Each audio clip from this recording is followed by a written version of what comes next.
Depuis la mi-décembre, c'est le boom des naissances. D'ici la mi-janvier, 500 agneaux verront le jour dans la bergerie de Yannick Frein.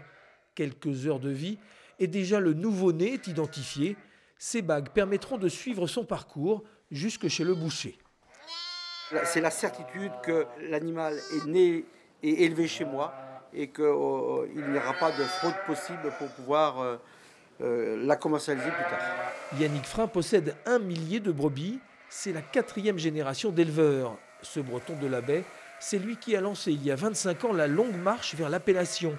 Origine contrôlée à partir de 2009, devenue origine protégée en 2012, les présalés du Mont-Saint-Michel, dotés comme il se doit d'un exigeant cahier des charges. C'est d'être un éleveur en bordure de mer, qui attenant à des pâturages de présalés.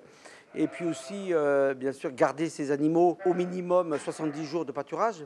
Mais le plus important, c'est de suivre la traçabilité du produit, c'est-à-dire faire les enregistrements, être suivi par un organisme de contrôle pour pouvoir profiter et promouvoir cette viande d'exception. Le présalé, c'est le domaine de l'agneau AOP.